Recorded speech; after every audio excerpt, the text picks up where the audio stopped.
Well, if you thought Donald Trump's Epstein pedophile cover-up week was bad, it just got a lot worse now that he's decided to blow it all out into the open with a lawsuit that he's apparently filed in the Southern District of Florida, where I practice, against Rupert Murdoch and the Wall Street Journal.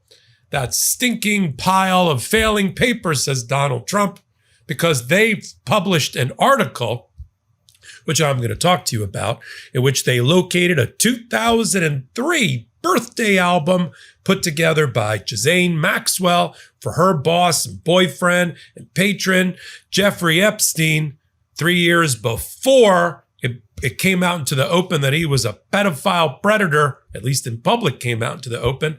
And there, lo and behold, among a lot of knickknacks and cutouts and like it was some sort of paper mache or something you'd make at Michael's, with poems and scrapbook. It was like a scrapbooky thing.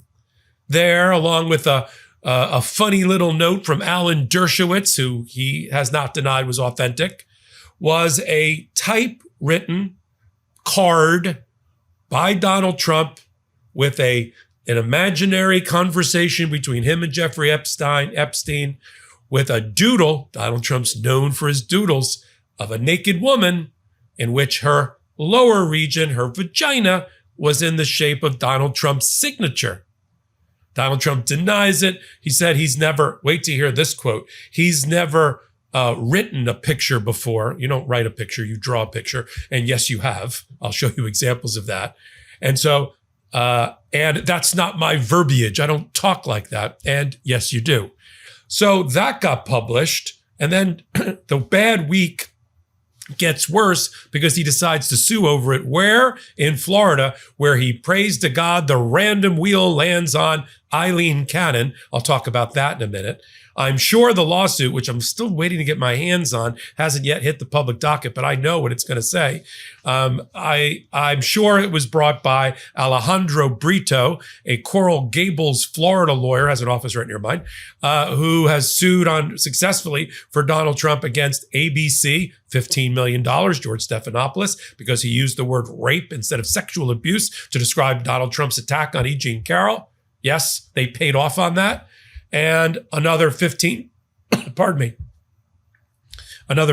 million plus 15 million in free public service announcements by Paramount, which ultimately got Stephen Colbert fired because he made a joke, really a scorching commentary about his bosses at CBS selling their souls for $15 million.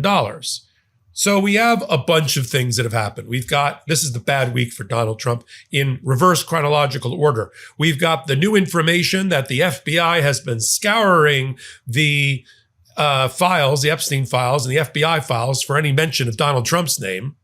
That just came out.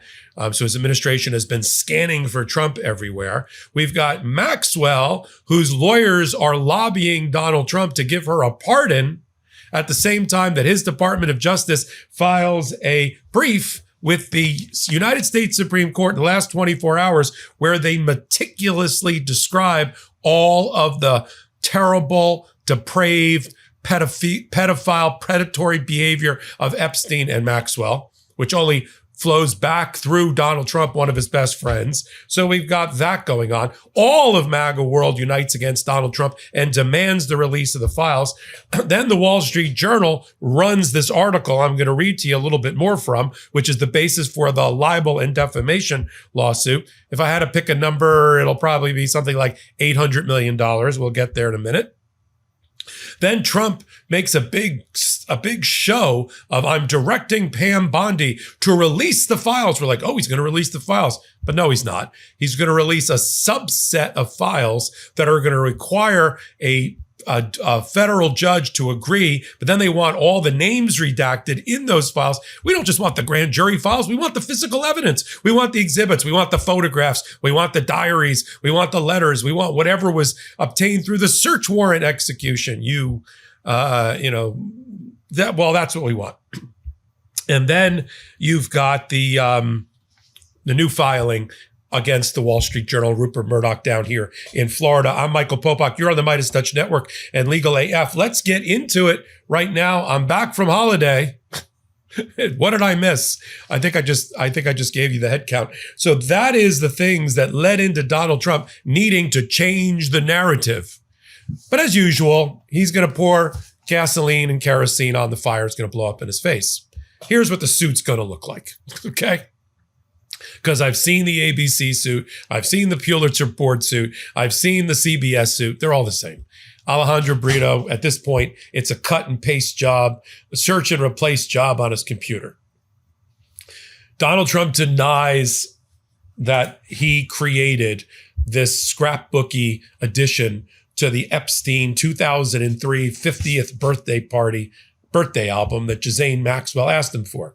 The bad part about it is there's lots of other people in there, and none of them are disclaiming that they did it. Like Dershowitz wrote a whole thing about referring to Epstein as Jack the Ripper and making a comment about Clinton killing Epstein or something like that. And he said, well, it's a long time ago and I don't remember that. I'll put you down for that is true. So the one for, let me give you the details on the one for Trump. Here's the details there. This is, get the date right here with me. This is 2003. A year earlier, in 2002, there's a New York Magazine article and an interview with Donald Trump about Epstein. So it's the same period, 2002, 2003. So 2003, the note, which is typed, and again, scrapbooked and pasted into a birthday album. Be hard. What, somebody went back in 2003 and altered the album? Okay. Where a fictional Donald says, there must be more to life than having everything. And then the Donald says, yes, there is. This is all typed, but I won't tell you what it is. And then Jeffrey says, nor will I, since I also know what it is. Donald, we have certain things in common, Jeffrey. Jeffrey, yes, we do, come to think of it. Donald, enigmas never age. Have you noticed that, Jeffrey? As a matter of fact, it was clear to me the last time I saw you. Donald, a pal is a wonderful thing. Happy birthday, and may every day be another wonderful secret.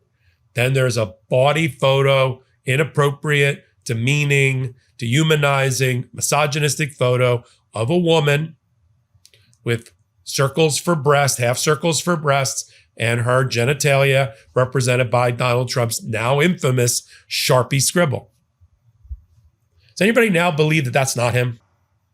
Now, first they trot out Don Jr.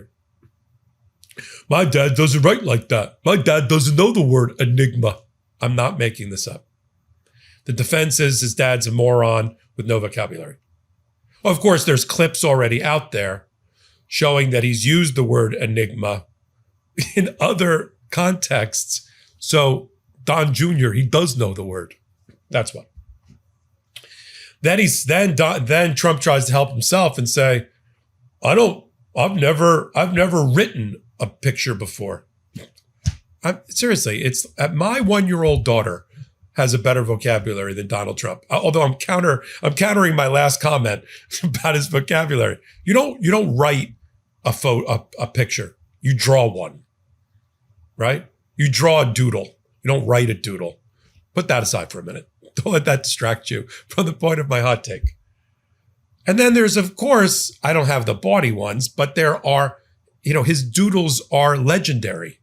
Usually there's some sort of phallic representation of buildings, does it all the time. He was a notorious doodler on very important classified top secret information. They used to have to take the presidential briefing book away from him because he used to rip things up and then doodle on them.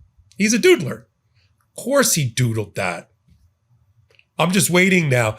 It's like when Tiger Woods denied that he had been unfaithful in his marriage, and then a long line of 20 or 30 women came forward with corroborating proof that he was unfaithful. It's like that. There's going to be other cards. There's going to be other doodles of Donald Trump showing naked women or something like that. But Donald Trump didn't like it. He doesn't, his theory is sort of like what happened with Barack Obama and the birther movement that he led. Even though Barack Obama had a 1963 or whatever it was, Honolulu press birth announcement for his birth, Donald Trump had a theory that that was forged. What, somebody went back in time? His mother had the foresight in 1963 to place the Kenyan-born Obama into the Honolulu paper because she wanted him to be president one day. That's what you had to believe. Now, Donald Trump loved the Epstein conspiracy when it served his purpose, right? Loved it.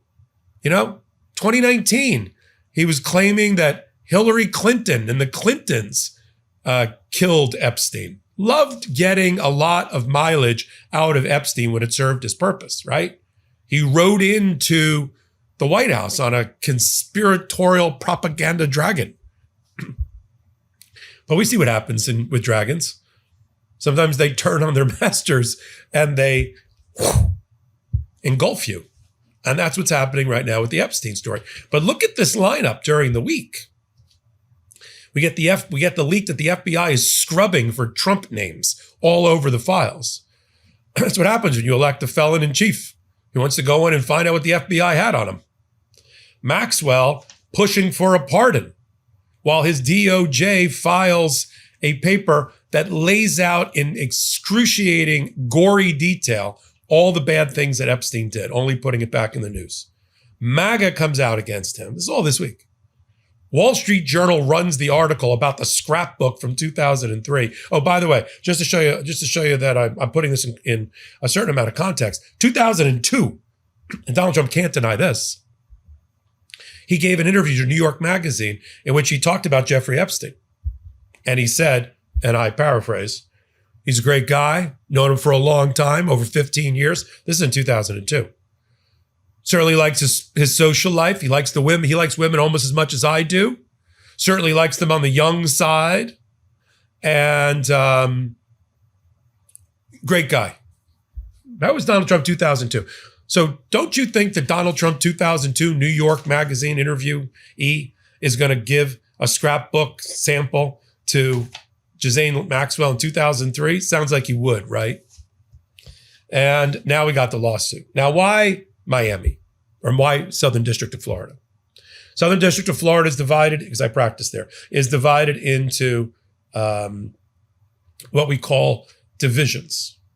There's the Fort Pierce division, the West Palm Beach division, the Fort Lauderdale division, the Miami division, and the Key West division. It's all one big district, but different judges are assigned to each division. Now, if you file in, for instance, Fort Pierce, where there's only one sitting judge, Aileen Cannon. I got to see the civil cover sheet here, but I have a feeling that's what they did. If they were able to file in Fort Pierce and check the box there, she will get assigned. If they picked West Palm Beach because he lives in Mar-a-Lago when he's not in the White House, which is the appropriate place to pick, then there's about a 50-50 chance. There's like a 1 in 3 chance that he could get Cannon, because you've got Middlebrooks, Rosenberg, and Cannon. So you got a 1 in 3 chance. And Middlebrooks is like senior status, so it's really 1 in 2.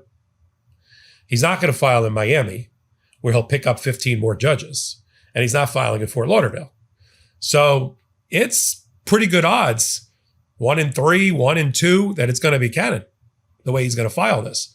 The lawyer, I'll know better when I see the civil cover sheet, which is not yet posted, and the lawsuit, I'll come back and report on that. The lawyer is going to be Alejandro Brito.